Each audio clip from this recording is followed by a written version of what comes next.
okay, thank you. It's lovely to finally virtually meet you. Yes, I know. It's interesting meeting people this way. Isn't it? Okay, so as I don't know if you caught the end of that, but I wanted to explain that this came off the back, like me setting this up with you, came off the back of a question I answered a few weeks ago about how stop depositing isn't normal and that it's common, and that was met with a lot of backlash, saying that I was perhaps scaremongering and panicking parents into saying that it wasn't normal. Yeah. So really wanted to talk to you tonight to answer questions, share my opinions, obviously get your expert opinion on things.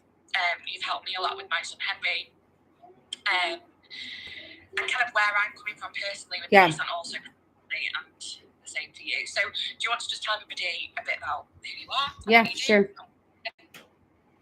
So my name is Mallory. I am from Louisiana, so the States. I know that you probably have lots of followers that are not from the United States. I am a speech pathologist, and I started in a hospital setting and was getting lots of older kids referrals for feeding disorders and therapy. And the more I worked with them, the more I found the link into their infancy and where it really started. And then I had my own children, and the lack of support with them and during their feeding because they were typical or normal was insane. And so I became an infant feeding specialist, a reflux specialist, craniosacral therapy trained now. And I really work with parents on if you're distressed about your baby's feeding, something's happening. And everything that is normal is just not. So I think it's really, and I know that, you know, my followers watching this will know that I very much come from, when I am approaching sleep, I approach it holistically. I'm asking questions about how children were born. I'm asking to see videos of them feeding. I'm wanting to know what their oral function is like, to give some advice, to pass them on to the right people, and to support their sleep. And that's making up maybe 99% of my clients at the moment, and has done for a year or so now, because I'm talking a lot about it, but because I'm also attracting those families have this feeling that something isn't right.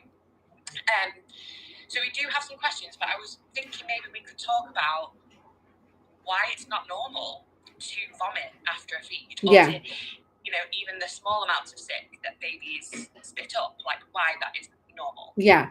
So the biggest question or like comeback that people say is, well, you know, all babies do it. And it's just a little bit, or, you know, I did it and all my kids did it. And it's just like, what's not normal about it is that it shouldn't be happening. And so I think we've normalized the process of it, but functionally speaking, when the body is created, those sphincters are meant to hold things down. They are meant to open to allow food or liquid in, and then shut to keep it in the stomach. And so obviously for body safety, they can open to let out, especially, and that is supposed to happen when we're sick.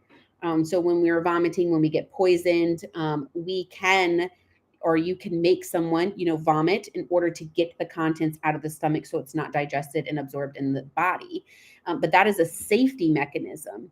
So if we're looking at that, why are we considering reflux, which is over and over and over, whether it's small or big, has no bearing on the fact that something is coming up through a system that shouldn't be happening. And I think that just because we've normalized something, it certainly doesn't mean the body was intended to work that way.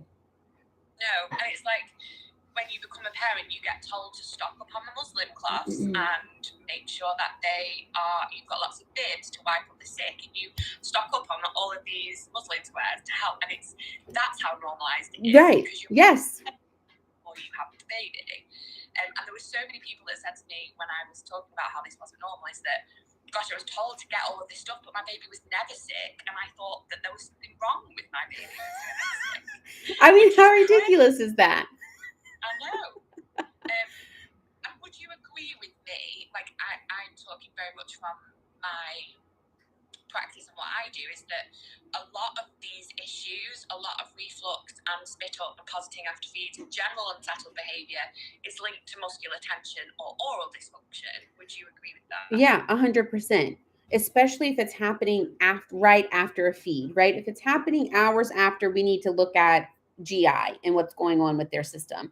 But if it's happening right after, why? And the other most common thing is, if you have a bottle feeder, is overfeeding, because they follow this set schedule of how many ounces they're supposed to have at this certain time. And really, we're just overfeeding baby. But outside of that, if you have oral dysfunction or tension in the body, you are intaking air. And if you're intaking air, the air has to come up, and it's going to bring contents up with it. And so the other piece is, well, burping is normal. Well, yeah, but when you burp, do you bring stuff up? And if you do, isn't it extremely painful? Like that shouldn't be happening. And even burping, I think, has been made, like you burp because you're letting this air out. But babies who nurse with a good latch and are constant and consistent and have a good rhythm and don't pop on and off, because popping on and off is a sign of dysfunction too, right? Those babies don't burp. And sometimes I get families who are like, my baby never burps. I don't know what's wrong with them. Nothing is wrong with your baby if they don't burp. Now, if we're having extreme pain because then that air went into the, system and caused all kinds of problems. But if your baby doesn't burp or doesn't want to, then that's a good sign. That tells me that there's not air going in their system when they're eating. So it's just so many directions that people go into when it comes to spit up. Yeah, and also the stuff that we're told by the people that should have the knowledge to help us. I remember when I tried to feed my 100% tongue-tied first baby before we knew of this tie, he clicked and clicked and clicked, and the midwife said, "Can you hear that clicking? That's a really good sound. It's the swallowing." And I was like, okay, I'm doing a good job. Like, I've got it, I've nailed it. And then 3 days later, when my nipples were hanging off, it definitely wasn't nailing it.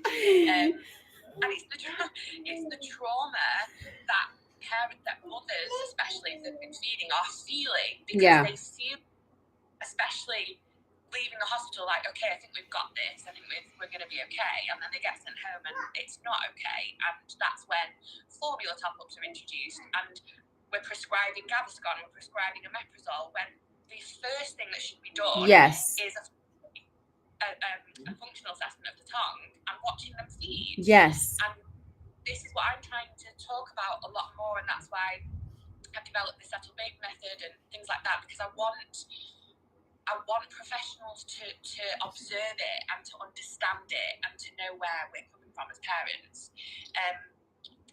So I guess it'd be good to talk about the signs of oral dysfunction in a feeding baby, and that's obviously dribbling and clicking when they're feeding. Yeah.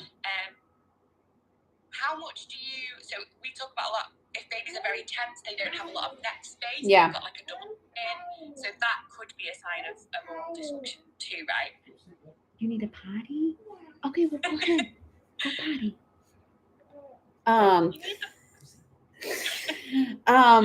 Yeah, so tell me your question again. Yes, all of those are signs. So it's important to know the difference between, and not really the difference, but like observable signs. Your clicking is number one. And I love when you bring that up, because that is one of the first things that they say. Oh, you hear baby swallowing. That is a very distinct sound. And it doesn't sound like, right? I mean, they're like two different sounds. And so I always, when I'm talking to professionals who do assessments, I'm always cautious to even like, don't even use that as your cue of swallowing. They're like, well, how can I tell the difference? Well, one is in the throat and one is in the mouth. And when you hear more, you can start to distinguish the two, right? But look at other things, because if they're clicking, if mom is breastfeeding, they'll be able to feel that. If they click, and did baby just lose latch? Like, they can tell those things. And it also makes mom more in tune with the feeding session itself. with her body, because sometimes it's not always about the baby, it's about mom's body too. And so dribbling milk is a good one. Sometimes you'll see like the cheeks suck in, right? And so we're overusing cheeks versus using the tongue. In your body, you're going to have those lines, but as a newborn, you can visually see their shoulders here. Like your shoulders are not meant to be here. They're meant to be down. And even in an infant who was just born should be able to relax down. I always like to talk about the fist because babies will keep fisted hands, and that is a sign of hunger. But once they're satiated with food, they should relax open. And so if those hands remain this way, then we're carrying tension in the body. Doesn't always necessarily mean there's a tie, but that's certainly the first place that we need to look. Absolutely. And I think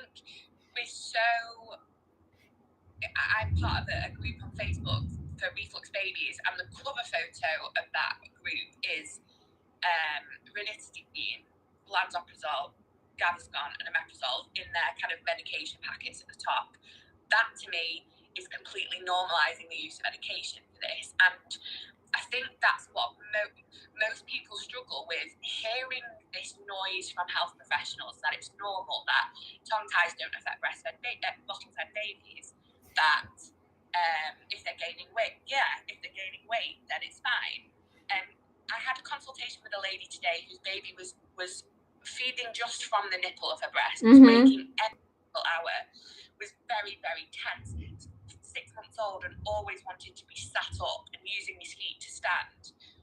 And safe to say I've referred her for an oral assessment, but I'm struggling with the right people as well to send people to. I need to have 100% trust and faith in that. Yes. You know, in this. Yes. And everything that you talk about just it rings true, and this is why I do this job, because of my child, and he now has an unsafe swallow. Yes. Yes. And that's a very extreme situation, and I'm not saying that, you know, if your baby's clicking on the bottle now, they're going to have an unsafe swallow when they're a toddler. But those are the kids I was seeing, right, in my outpatient therapy. You know, 3, 4, 5-year-olds who were coming with sensory or behavioral feeding, or, you know, dysphagia that's unexplained, so swallowing disorder that's unexplained, and therapists in general are treating just like what they see right now versus like going all the way back to like what the root problem was to begin with. Yeah, absolutely. And let's answer some questions. I think we've probably answered a few of them, but there are a few that I think will bring up other things. Stacey has asked, new to hearing about lactose overload, could this be a reason for excess sick in a 12-week-old? For what overload? Lactose overload. They're breastfed? Who says there's a lactose overload? So I don't know. That's all. She says, I'm new to hearing about lactose overload. Could this be a reason for excess sick? So she may have been hearing that if your baby consistently has a shallow latch, they might get an imbalance of milk. I'm gonna say 12-week-olds. You know what? No matter what the symptom that you're seeing is, if there is any sort of issue with feeding, it's not enough for your pediatrician to say, give them this medication, switch to formula, give them this formula. Like it doesn't, that I want an oral assessment. Like it doesn't matter what your situation is. Did you get a feeding assessment? Did somebody watch your baby eat? Because yes, this is not happening in the UK. I think there's pockets of, it's postcode lottery, so depending on where you are, you will get provided a feeding assessment. In the NICE guidelines, which is what the NHS should follow when a baby presents with unsettled behaviour, reflux, colic, purple crying, whatever else they want to say, is that only a breastfed infant, not a bottle feeding, but a breastfed infant should have an infant feeding assessment before they're prescribed medication. There's a few problems with that. Firstly, there's no no recommendation of a formula, a bottle feeding assessment. And the second problem with that is those feeding assessments are not being done. And during COVID, Gaviscon was just handed out over the phone and prescribed over the phone. So I think the answers to a lot of these questions are going to be get a feeding assessment. But I guess it's going to be really hard for the people, especially watching in the UK, to know where to get that. And it's the same in US. They follow this like protocol, and a feeding assessment is nowhere in the protocol at all, whether you're a breast or a bottle fed baby. And so, like, I share your pain. Now, like, who can you go to for assessment is, I think, more readily available because just the amount of therapists that we have. But the other thing that I want to say to that person is that even if for some reason there is a lactose overload, why? And if baby's been struggling at the breast for 12 weeks, what kind of tension has that put on the body? And that's the other important piece. Like, that's why pre-work is so important, because for that 12-week-old baby, she's been sitting in that tension for 12 weeks. So it's not enough, even if she has a tongue tie, it's not even enough to clip it. Like, we need to be releasing the tension within her body that worked its way in because of the tension that started here. Do you know what I'm saying? Yeah, and that's what's being missed here. Yeah. If parents are getting the tongue divided within a few days of birth, it is a case of them cutting it and waving them goodbye, and they don't get follow-ups, they don't get exercises to do afterwards. The amount of NHS professionals I've spoken to with my own child who says there's no evidence base in doing exercises in the mouth. Yeah. I'm not going to talk too much about this, but I'm in a position with my son now where I've proved the reason for his unsafe swallow, but they do not believe that is the reason for his unsafe swallow. So we're getting the video fluoroscopy and all those things done, and then when that comes back to say, yes, the swallow is still unsafe, yeah, still won't do that. Right. So, it's like, okay, we know that part. Yeah, exactly. And that's just my experience, and I know from so many people, I've worked with so many families who say, yeah, the tongue's been checked, it's fine, but they're waking hourly, they're vomiting, and the tongue doesn't lift at all when they cry. Yeah. And their cheeks are big and very tight, and so on the other, so if you're in a situation where your baby did get clipped and the tongue's still not moving, the tongue is a muscle that is controlled by a cranial nerve, and there could be a disruption in that cranial nerve, and that sounds really awful, but it's really not. But that's what the body work is for, is to retrain and open up the body, because when there is tension, like the frenulum there, when that's tight, it's going to cause tension from the tongue into the cheeks, into the base of the tongue, into the sides of the neck, into the shoulders. Like, it just works its way all the way down. And so it's not enough to do that. You're not. And so these parents who are seeing problems after a release, it's because most of the time pre-work wasn't done. Sometimes even wound care is not even done. So let's separate wound care from body work, because it's two different things. And then nobody's looking at the whole baby. Nobody's looking at the whole picture. No.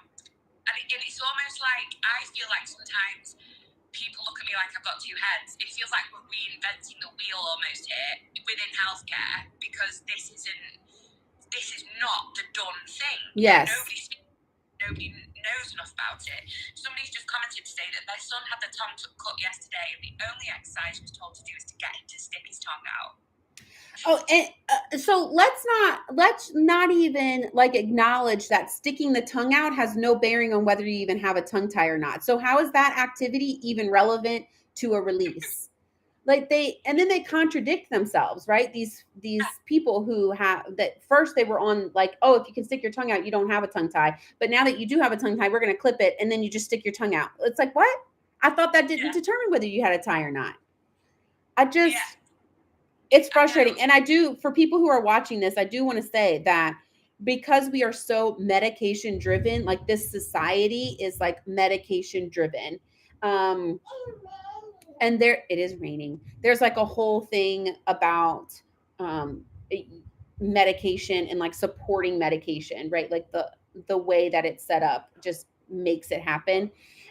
But the medication itself, the people who made the medication say on it, some are not ever been tested with for infants, some have been, but only recommended for 6 weeks. How many parents do you know have only really used it for 6 weeks? By the time I see them, they've been on it for 6 months. My son was on 20 milligram of omeprazole for 8 months. Like how so when we're talking about us being crazy, how is that okay? It literally says it on the medication. I'm not making it up. No, and this is what my argument now is that if you're telling me there's no evidence base behind body working or play exercises to mobilise the tongue, there's no evidence, and actually omeprazole is not licensed under 12 months old in the UK. So why do you think it's okay? So why is that okay? It's Yeah. absolutely bonkers that you would want to work on the body as a system and release tension and find where the root cause is. But prescribing this medication is totally normal. Okay. Yeah, exactly. And I think another common thing that I hear is that we didn't get the tongue done because we were just told it would reattach. And somebody's put, how commonly do tongue ties reattach and how do we prevent this? And we kind of answered that beforehand, right? So it's the pre-body work. Yeah. It's going in the mouth. What blows my mind is that we rehabilitate every other muscle, and if we break our leg, we get physiotherapy. We do not rehabilitate the tongue. Nope. Which is just, and then when you put it in simple terms like that, it makes sense, doesn't it? But people aren't listening to that. No. So somebody said, why is reflux or wind worse in the night? For example, around 3 a.m. My little one is so wiggly and so unsettled. I mean, that can depend on so many things. What's their feeding schedule? They're on their back. So if you're on your back, increase in reflux symptoms because of the way the body is. Even as an adult, they tell you sleep upright if you're having acid reflux, right? Because when you're on your back, the body just that's how it flows. And so that can be why. But particularly at 3 a.m., I'm going to want to look at your like schedule and what you're doing, what's different if you find that it's more at that particular time. And because it's the same time every day, it always interests me to look at what is your schedule and what is different about the feed prior to that versus all your other feeds. And also the digestive system kicking in a little bit. Yes. And kind of trying to work through all of that milk, I guess. Mm-hmm. Somebody's just said, we've had our baby's tongue tied up 3 weeks ago and he's still losing latch in the bottle, projectile vomiting up a lot of milk, sometimes 2 to 3 hours after a feed. What could be the reason for this? I just want to say that if it was just that you had the tongue cut and that was it, then that might be why. You might need to do body work, depending on, you will need to do body work, and lots of oral exercises, getting that tongue moving. But 2 to 3 hours after a feed, that could all be, like you said at the beginning, some GI issues, gut health. I'm going to be looking at gut health. Yeah. Do we have some allergy or intolerance? And we need to be looking at what's happening in so digestion starts, 45 minutes to an hour after a feed. And so what's happening within that digestion that's leading to that spit up? And another thing about medication is I find that if the baby is a lot older and they have had a diagnosis of reflux and been given omeprazole, is the long-term side effects that omeprazole can have on the gut, because it is a PPI inhibitor. And there's research that I've been reading recently about how the gut then struggles to absorb nutrients that PPIs kind of been keeping at bay, inhibiting, and that can lead to allergies. Yes. Is that right? Yeah, I mean, and then what is it doing? And so, like, it's changing how our GI system was supposed to work. And so if you are on a medication that is inhibiting acid, and acid, I think, has this bad rep, and it is important to the body. When you digest and then the acid is released, it's helping move that food and break it down and digest it. And so if we've inhibited that, you're causing problems with the digestion itself. And a lot of times babies who are starting solids have problems because they're missing a piece to their digestion. um, and then parents, and then I get this all the time. Well, I went to my doctor and they were just like, well, then stop the medication. So I stopped it, and it was so bad. Well, I guess so. Your body, who just has no idea what this is, would got attacked by it.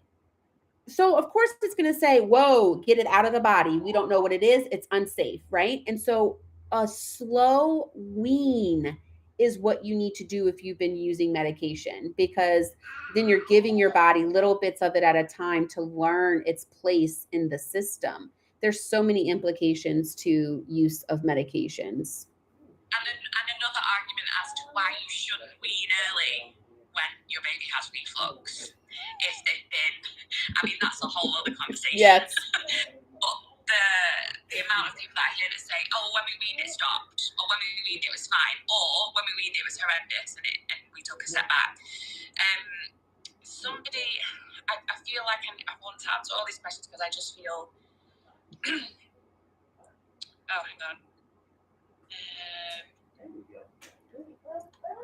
When tongue time cut, cow's milk protein cut out, cranial done, still clicking and in discomfort. Where next? I think the fact that you said still clicking, there's oral.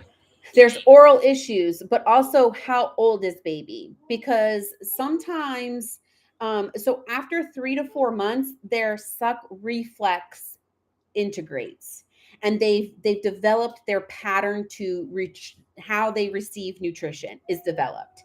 And so if they've developed that munching pattern, a lot of times people who have releases done and they're older than 4 months are given suck training activities, and those aren't always fruitful because that reflex is gone. And so we need to help the tongue move and learn where to go. You've got to get under the tongue. I would assume that there's still some posterior tension. And whether the provider that says, oh, the tongue looks good, it was a full release, get your finger underneath the tongue and move it all the way back to the gum line, and I would bet that you can't, that you run into tension from the tongue. Absolutely.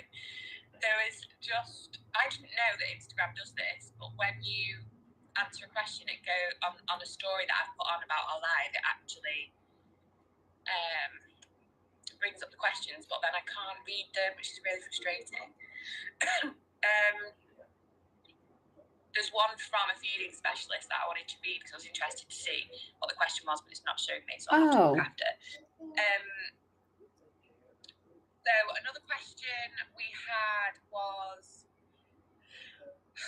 how do we go about getting the right support when GPs either say it's normal or prescribe Gaviscon? So that, it depends on your area, and that may be different for you. A lot of times, and it's a money issue. It becomes a money issue, right? Because then insurance, like I'm a private practitioner, I don't take insurance. And so then it's private pay versus finding a therapist who can do it under insurance, but they require a doctor's referral. Do you see what I'm saying? So I think this is where people like you and I are getting a lot of comeback in terms of, you're only saying this to make money. You're only saying this because you want somebody to buy. Of course, I've had that in the last couple of weeks. Like the comment that was made about me when I said that reflux and spit up wasn't normal was that I'm scaremongering people to buy a product. That's really interesting. What do you think the medication companies are making? Or if there was a free service that was trustworthy, that was knowledgeable, that if the guidelines were followed, if I'm talking about the UK now, but if the NHS was funded correctly and it gave back to the professionals that work within it, we wouldn't need to be in this situation. I just, like, I mean, to defend myself, because I feel personally attacked by that statement. I give so much free information on my Instagram, right? Like, I'm constantly posting information that if you wanted to sit through that, you could get all the information you need besides hands-on touch to do what you need to do in terms of body working in the mouth and play and guppy and really work on things at home. And so that saddens me from a creative standpoint, because I'm putting out all of this information to help you, and to be attacked that way is sad. The other piece is I have reached out to every pediatrician group in my area to provide me as a resource under their group, and they refuse. So if you have a problem with not having resources, you need to go to your pediatrician office and say, where is my resource for a feeding assessment? Because that is your right. And if you feel like it should be free, well, then they need to be providing that for you. Exactly. And it's very it is it's upsetting to hear that as a content provider, like you said, and a professional, but also mother. Like, yes. I only do this because of the situation that we're in, and I'm so desperate for people to just have the right information. Yeah. That's all I want to get out of this, that people have the right information and they feel empowered. They can articulately explain to their healthcare professional, this is what's going on with my child, and I need for sure. And the more people that have those conversations, that's the way we're going to get changes. So yeah, I didn't mean to. But that's 2 weeks ago when that you posted a reel about how it wasn't normal, like 10 minutes after, and I was like, oh, thank you, because it just, things like that get to me anyway. As you know, personally, I don't like people that. It's a very personal thing. So yeah, when you're talking about when you're helping families in this situation, it's hard to hear that, isn't it? And there's so much to be said about it. Somebody else has asked again, like, how to respond to health professionals who dismiss concerns because you're a first-time mom. Oh, this is a big one. This one hits personally for me because this is your first child. Why is that important to my baby? Projectile vomiting after every meal. How is that related at all? And so I feel I very much empathize with moms who are facing that. And I always tell, like, I think I have a post about this. If someone ever asks you, are you a first time mom? I say, no, I have 8 kids at home. Yeah. Now will you help me? Now can I get your help? Now is what I'm saying relevant, because it's just so silly to me. And so if your pediatrician or is saying that to you, I tend to be a little more upfront, and I will say, if these symptoms presented for a mom who wasn't a first-time mom, would you take me seriously? I mean, sometimes you just need to call them out. And I mean, they're being extremely dismissive. And the other side is, if you're going to a health professional like a therapist or a body worker or somebody like that who's being dismissive, you can grab your stuff and leave. There's other professionals who will help you. And I guess it's a shame that we're living in that kind of society where health professionals still think they know best about our children. Yeah. And, you know, that gut feeling that you have is always right, and you should always listen to that. So another question was about omeprazole. We've kind of answered that. Just our thoughts on omeprazole. 3-month-old spits up and screams and has acidic breath. All I'll say to that is, obviously we've spoken about omeprazole and its long-term uses, but the root cause is we can always find out what the root cause is. I'm not saying, and I want to be clear, because I do work with GIs and we work together. I'm not saying the medications don't have a place at a certain time, and that they are useless. I mean, sometimes they don't work, sometimes they do if your baby is in pain. But we shouldn't be giving the medication thinking that that is the answer and not doing anything else, because why they're spitting up is the question. So screaming in pain and it smells acidic, then let's do the medication, but we still need to figure out why. Like that piece got skipped over. And that's kind of the most common, that's what's happening all the time. Like this is where there's a big step of this kind of puzzle. And when we had that question about, well, my baby grew out of it, so it is normal. So if it's not normal, how can they grow out of it? Yeah. You answered that very eloquently. But maybe we can talk a bit about that, because I know that a lot of people will say that. Thinking, well, yeah, my baby threw up every day and now they're okay, they've grown out of it. Yeah. And so what I always say is that they didn't grow out of it, they grew into it.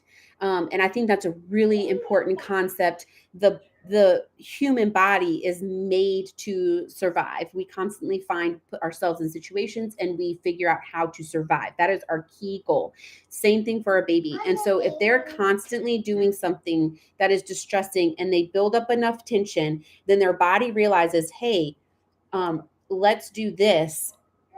You just built into muscle compensations to prevent something from happening that was enough trauma to the body that it developed these skills to, and so they grew into their reflux. They didn't grow out of it. And another big one is, well, their esophageal sphincter strengthened. And I just think that's the silliest thought, because if the esophageal sphincter is weak at birth, then every single baby would reflux. Everyone would. And then we've got to look at our babies who are low tone in general. A big group of that is your Down syndrome babies, right? They are low tone, and not all of them reflux, because their system is still designed to let food and drink in and close.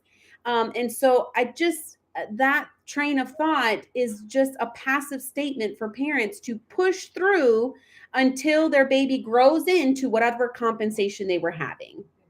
Absolutely. Yeah. And it's things that people often say, well, what kind of things would they be doing now if they'd grown into it? And it is things like mouth breathing and I don't know, frequent ear infections. There's lots, isn't there? There's lots of different things. I mean, and I think that's on the other side of like what our society has normalized. We've normalized adult pain and sleepiness and exhaustion as something normal and almost something to like be proud of. Oh my gosh, I'm so exhausted. I do all these things and I'm just exhausted.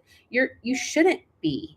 Your body shouldn't be hurting when you wake up. Like your muscles should not feel that way. And so I think it's just like that is part of what we've normalized. Braces. Everyone gets braces. It's like a thing that is so normalized. And that is not the way our body, we were not intended to get braces. And so if you want to talk about money makers, like let's go down the road to like who's really making the money, right? Pain management, your braces, sleep apnea, you get medication for that, you get devices for that. I mean, tonsils and adenoids removed. How many kids get their tonsils and adenoids removed because they're mouth breathers, but that's supposed to be normal? No, I'm pretty sure it's not. No. And there's so this is a topic that I'm obviously very passionate about, but with my own son and with me, like look at my impressive time. Yeah. I had 3 to 4 years of orthodontic braces. I have constant back pain. I have constant neck pain. I snore. So when you think, I was a projectile reflux baby, and that's what I grown into. Yeah. Yes, you grew into that. Yes, you're functional, right? You can get up every morning and do your stuff. But do we want that? I always tell people who are like, well, I mean, I grew up that way and I'm fine. But are you? And even if you're okay with all of those things happen to you and you're like, yeah, I mean, I love my life and I love how I feel. Great. But don't you want better for your child? Like, don't you want better? Don't you want to not spend thousands and thousands of dollars on braces and having behavioral problems at school because they're not getting solid sleep? And the other part of that is that um the blow up of ADHD kids, and they're like, well, the parents say they go to bed at 8 and they wake up at 7. Like, that's an adequate amount of sleep, but what is their quality of sleep if they're like their brain is literally not turned off all night long? And so of course they're going to have ADHD like symptoms, and you could just go down the road for like everything. This seems to be a controversial topic of the ADHD, and it's something I've been looking into a lot. And whenever I hear about behavioural issues, I read actually on a group just before we came on this live. It was about this lady who said, "My baby was born screaming and has not stopped screaming since I'm 6. She doesn't listen. She doesn't sleep. She screams all the time. She's argumentative. Got a really bad temper." And the whole time I'm thinking oral function. Yes. But you know what happens to that child? They get on medication and the medication just drains them, or they go to sensory therapy because they think it's a sensory issue. When nobody, like, she's not breathing. Her brain is literally never calm. Yeah. And then you've got that whole problem with older babies who have had, that oral function is massively improved because of all of this work that the parents do, but then they do not know how to relax. Yes. And it's having to introduce ways to help a child of 12 months, 24 months old, how to relax is very hard. Yes. So this is why a holistic approach to your child in all aspects is vital, is important. Somebody said, can you improve it without spending lots of money and using lots of medication? You can definitely improve it without using lots of medication. I mean, that's a yeah. The lots of money, I mean, we kind of hit on this because it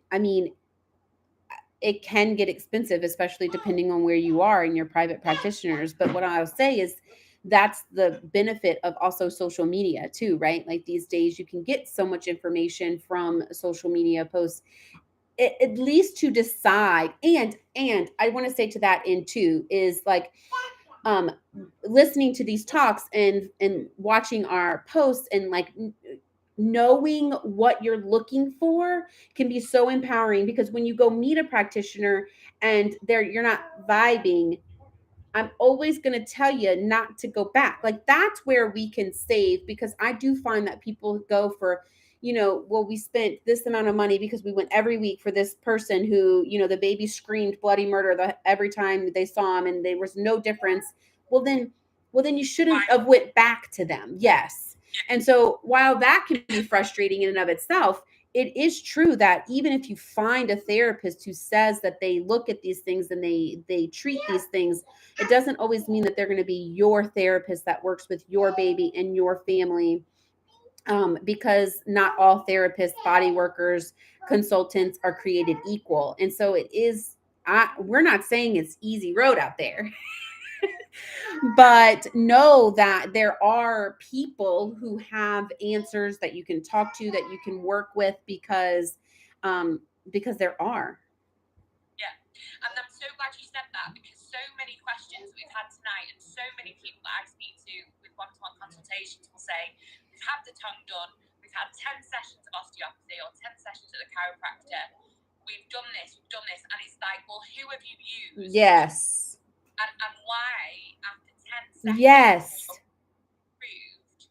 And that's when we have to think back, well, let's check everything again. Let's make sure that you're going. And sometimes it will take one session with the right person. Exactly.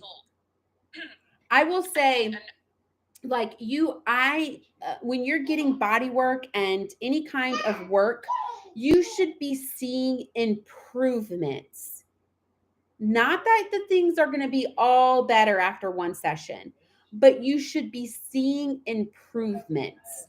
And so throughout, and this like 10 sessions, were you seeing improvements as you went along, or did you plateau at some point? That's when I would have cut that off. Well, you've made a little bit of success, but I'm not seeing it anymore. Maybe we need to go in a different direction. Absolutely. Yeah. My therapist as well, I find, will always say, I think, on your initial osteopathy, let's say osteopathy or bodywork, for example, that therapist, I believe, should be saying, this is what I feel and this is what I can see, and this is how many sessions I think you need. Yeah. Now, that session, if we're not seeing any difference, yes, really keep not signing you up for months and months of no, bodywork, because that's you making exercise. That is not what your best. Yeah, like a chiropractor who's like, well, I have these package where you purchase like this amount of set times every time. Well, that's not individualized. And I'm questioning what you're working on and what you're really seeing. And then are they asking you questions too? Like when I work with families, I'm like, okay, what did you see day 1 versus day 2 versus day 3 post? And then like we keep diaries, we talk about it. I want to know what is happening within daily life. And parent is the only one that can tell me that. Sometimes I get parents that are like, they never ask me anything. Well, how do they even know what they like? What are you doing then? How do you even know? And coming back, there's been a few questions about breastfeeding, and I think a few questions that I got when I spoke about this last time was that breastfed babies have to learn to kind of regulate their feeding and learn to so they may spit up, they may pause it. What's your on that statement? My opinion is no. And especially breastfeeding, I think babies on the bottle, that from a parent perspective, the parent needs to learn that relationship a little better, like pacing, because they control it. From a breastfeeding perspective, the baby controls it. And so moms who have a strong letdown or are a big supply, babies, yes, they do learn it and there's a learning curve, but and I'm not saying spit up will never happen, but it should not be happening at every feed, even from a newborn perspective, at every feed the whole time, and baby is in pain. Like it shouldn't be happening. Something else is going on. And that's I spoke about this as well, and I was saying how it wasn't normal, is that you were never going to get a baby. Well, it's very rare for you to get a baby who has a feed 100% air free every single time. When they're developing and they're being nosy, or they break their latch, or I don't know, there's always going to, and yes, that's probably when you might expect some air, some trapped wind, or a little bit of positive. But to say that it's normal is doing babies a massive disservice. We're completely letting them down. Just being able to spot, I look at pictures of Henry from when he was newborn, and I can see how tense he is. At the time, I couldn't see it because I didn't know anything. And he started body work at age 2.5, and it's never too late to do that. Oh no. Incredible. Like his shoulders are more relaxed, he's got more neck space. You could never see his neck as an infant. He was and I just thought, he takes after his mom, he's got a double chin and he's a bit chubby face. No, he was like this all the time, his hands up here. So we need those kind of subtle signs that perhaps looking out for as well in healthcare in general. I'm yet to speak to anybody that listens to what I have to say and be like, oh yeah, that makes sense. Apart from the other day, I spoke to an amazing man at Brighton Children's Hospital down south in the UK, who had come across my page on Instagram. One of his patients was one of my clients, and he was hungry to learn about this. And I was like, finally, this is what, if we just have more of that, then we've got a chance of making a little bit of a difference. And the last thing I wanted to talk about is that people say to me, my baby has a really high palate but no tongue tie. They've been checked for a tongue tie, they don't have a high palate. And my response to that is always, you checked it, how did they check it? Does the child ask me and then refer them on? So my understanding is that the palate forms around the tongue in utero, right? If it's in suction. And if there's a restriction in utero, it's not in suction, therefore it can form very high, or like a bubble palate. You hear that a lot as well. And somebody said to ask the question, like, how can a high palate affect the reflux? And that comes back to the tongue function. Why is there a high palate? Yeah, and also if you have a high palate, that you automatically have airspace. Like a bottle and even some breast tissue, it can't form inside that high palate all the way to close that airspace off. So you're automatically clicking. The other piece of a high palate is sometimes I've found that low tone babies will have higher palates at birth because that tongue wasn't sitting because of tone problems, right? Like the tone of their mouth was low. And so that while that's possible, it's important for those babies to be identified early because we need to teach that skill. But most of the time we're putting a pacifier or they become finger suckers, and that is just supporting that high palate and making it higher.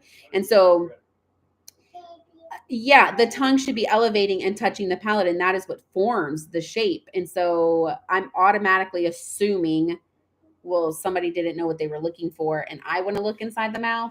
But also, too, I will ask, is baby a floppy baby? Because that will give me some more insight into maybe that is the reason for a high palate.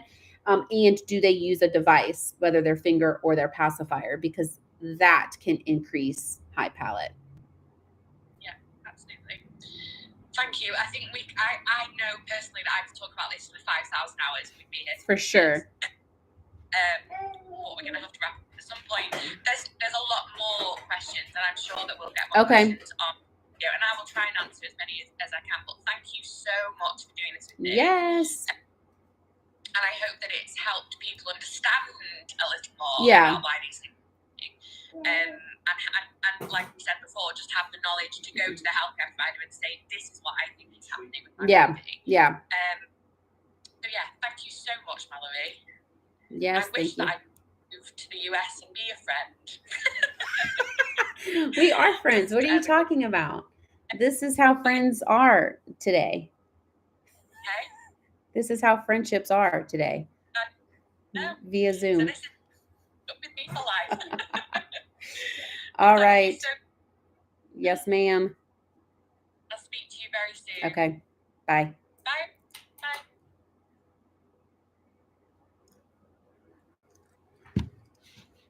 Whew. You're wiping?